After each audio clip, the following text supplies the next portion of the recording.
Indigenous elder Brendan Kerrin, who told the Sydney crowd that Welcome to Country wasn't designed for white people, and he opined that Aboriginal culture was 250,000 years old, well, he's blasted his critics.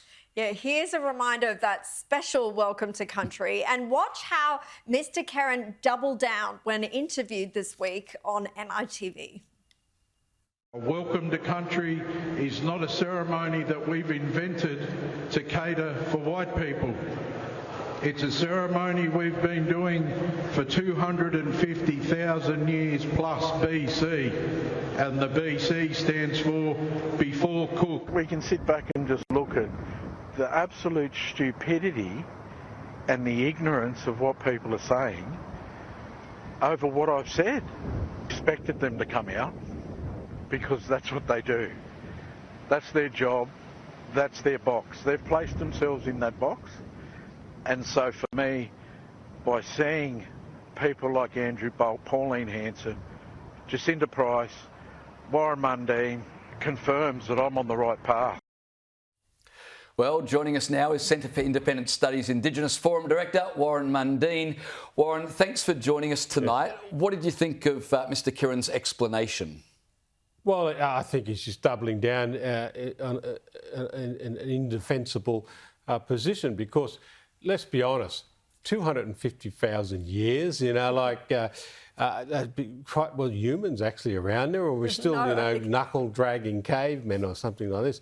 Look, Welcome to Countries is a beautiful idea where we can, we say to people, we welcome them.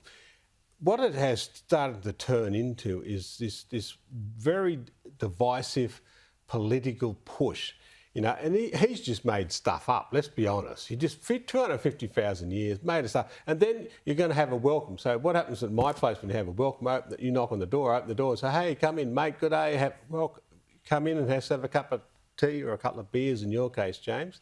And then, when he says, oh, this is not designed for white people, he's sending a really bad message out there. It's a nice idea. We have an international, say, Rotary festival in Australia, 5,000 people turn here. It's nice to have a welcome to them.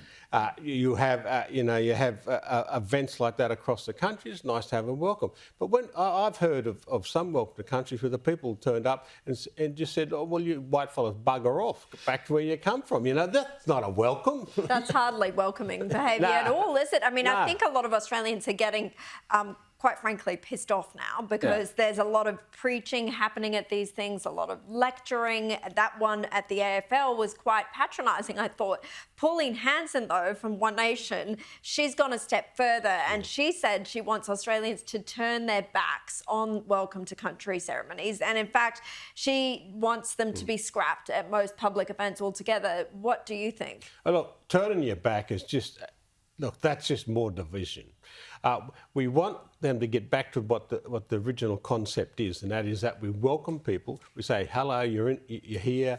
We welcome you. We're glad, like what I used to do when I was the Deputy Mayor and Mayor of Dubbo. We do the citizens ceremony. We do the formal part of swearing them in, and then I used to say, as an Aboriginal person, I'm pleased you actually chosen to come and live in our country and contribute to this country and build a beautiful nation that we got. And that's what migrants have done. And I wanted that to happen. And I think we need to get back to that concept of actually welcoming people, working together and not having divisions. And look, I'm sorry, Pauline, I think you're going a step too far. Just before we leave this topic, do you think there's reason for an established Welcome to Country protocol so it's the same every time? Because listening to the gentleman speak there, he said that if he was given the chance to do it again, he said, I was given allotted time, I went overtime, and if I could do it again, I'd go overtime even more. So clearly when you get someone to do a Welcome to Country, you're effectively giving up your event, and then you're entirely in the hands of somebody who then is going to do whatever they want. So if we're going to have these, should it not be a scripted thing so we know exactly what's going to happen and we don't have political grandstanding? Mate, you're a genius. I was just thinking of that yesterday, actually, about, you go to the RSL club, you have the ode, and you get up and it's the same thing. No matter where you are in Australia, it's the same thing. It's about a welcome. I think that's what we've got to get back to. In fact, I'm actually talking to some of my Bundine people who are back home and about actually doing that, excuse me, where we will have just a script, it'll be a couple of paragraphs or something, where we actually welcome people and do it in a proper way of actually bringing people together, not dividing them.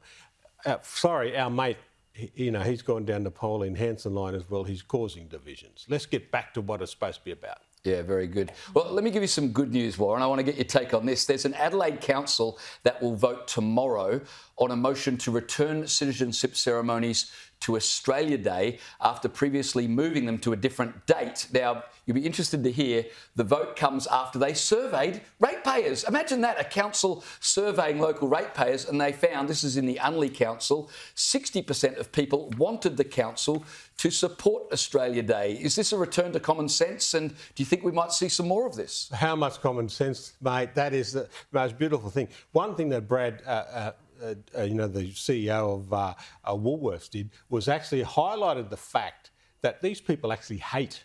The people who are doing these things, they hate Australia. They don't want to celebrate Australia. I think we've got a lot to celebrate here, but it's about the Australian people. It's about the first Australians, Indigenous people like myself, and also migrants. I got Irish blood, so I'm on both sides, and about how they contributed to this nation and built a beautiful nation. And that's what we should be celebrating, not running it down, not making up stories. Let's get back to the real facts. I got a little saying I say to people. I said, I don't judge nations by the worst of their history. I judge nations by how they overcome the worst of their history and are building a better future for everyone.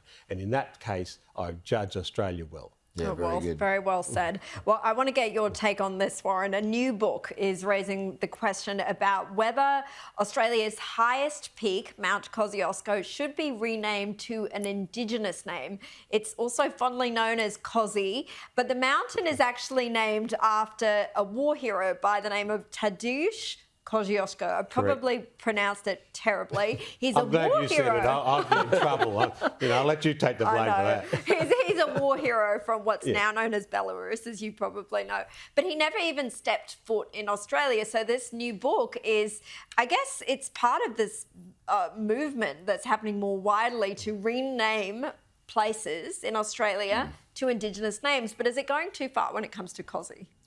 Look, I love Kosci. I love the background story. I remember as a school kid, I don't know what they teach kids these days, but they gave us a bit of the history about it and why it was named and everything like that. And I thought it was really good, and it was praising a hero, for the liberation of his country and that. And now I think we need to do, we need to keep names that carry that out. I think we are starting to go a bit too mad. I love the idea of Uluru rather than Ayers Rock, but other names. I think I get a bit confused where I'm landing and what airport I'm in now these days, which doesn't surprise me. I'm getting a bit old, but I think we need to have a more common sense approach to these things and actually sit down and talk about them and come up with some good ideas. I don't mind the ideas of having Aboriginal names. I got one myself. And I think it's quite good. Well, let's hope that common sense continues to triumph. Warren Mundine, really appreciate your time tonight. Thank you.